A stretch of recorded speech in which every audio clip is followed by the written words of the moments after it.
ও thank এখন you. আমি জানতে চাই যে নায়িকা না, আপনি অভিনেত্রী হিসেবে আমার খুব প্রিয়। আপনি অভিনয় কেন কম করেন? মানে আপনার কাজ খুব সিলেক্টিভ কাজ কেন আসে? কারণ যখন আমার সিলেক্টিভ কাজ ছিল না তখন অনেক কাজ হতো, অনেক রেমুনারেশন আসতো, অনেক টাকা পয়সা আসতো। কিন্তু সেগুলো আ আত্মতৃপ্তির জায়গা ছিল না এবং দর্শকদেরও আমি মনে হয় যে এখন যেরকম দর্শকরা আমার কাজের দেখে তাদের ভালো লাগে বা আমার হয়ে আমার পক্ষে কথা বলে। থাকে না যে অনেক সময় তো অনেক ধরনের আলোচনা বা বেতনটা সমালোচনা চলতে হয়। থাকে পক্ষ অপক্ষ। হ্যাঁ, তখন দর্শক আমার পাশে এসে দাঁড়ায়। তো আমার মনে হয় ভালো কাজ এই জায়গাগুলো ক্রিয়েট করে দেয়। আমি জানি না কতদিন কাজ করব। বাট যখন হয়তো একটা সময় গিয়ে আর কাজ করা হবে না বা তখন কাজের সংখ্যা আরো কমে যাবে। তখন আমি যেন আমার যেন ওই আত্মতৃপ্তির জায়গাটা থাকে একজন অভিনেত্রী হিসেবে যে, না যতটুকুগুলো কাজ করছি একদম ঠিকঠাক। মানুষের মনে পৌঁছতে পেরেছি। একদম। মানে আমার মনে হয় ইটস লাইক মিরর। আমরা কি বলি যে আয়নায় নিজেকে আগে আমরা দেখি। হুম। তারপরে আমরা বাইরে যাই তখন বাইরের মানুষরা আমাকে দেখে।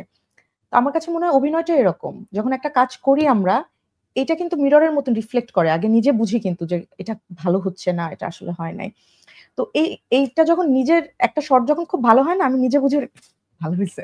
হ্যাঁ, যখন খারাপ হয়, না এটা ভালো হয় নাই। তো এই যে একটা নিজের যে একটা সেলফ রিয়ালাইজেশন, এই আত্মতৃপ্তিটা আ নিজের আসা খুব জরুরি নিজের কাজ দিয়ে। এবং যেটা আমি মাস্ট বলব যে যেটা আমি ২ জন এখনকার সময়ের সবচেয়ে ২ জন জনপ্রিয় অভিনেতার মধ্যে আমি দেখেছি। আমাদের Shakib Khan day by day নিজেকে ভাঙছেন। হুম, হুম। মানে আমার মনে হয় সে আত্মতৃপ্তির জায়গায় তার চরম এখন। সে মানে নিজেকে নিজে দেখে মনে হয় অনেক খুশি হন বা স্যাটিসফ্যাকশন কাজ করে। চ্যালেঞ্জ এবং করতে নিশো ভাই পছন্দ করেন। এবং নিশো ভাই এবং নিশু সেম। ভাই। হুম। হ্যাঁ।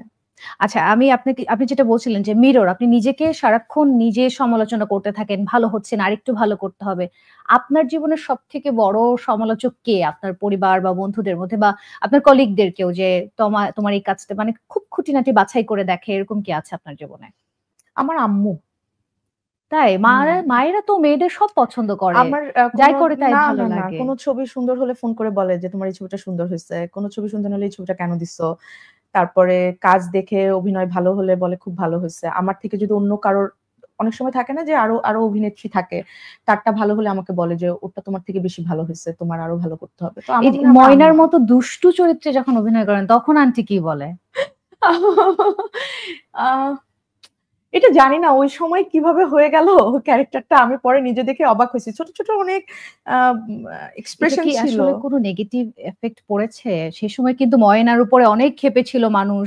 সবাই রিলেট করছিল, "এরকমই হয় মেয়েরা। তুমি আমার জানো সঙ্গেও তো আপু এরকম আমি হয়েছে।" যখন সিনেপ্লেক্সে ছবির শো শেষে গেছি, আমার এখনো মনে আছে ৪-৫ জন আন্টি চলে আসলো আমাদের সাথে কথা বলার জন্য।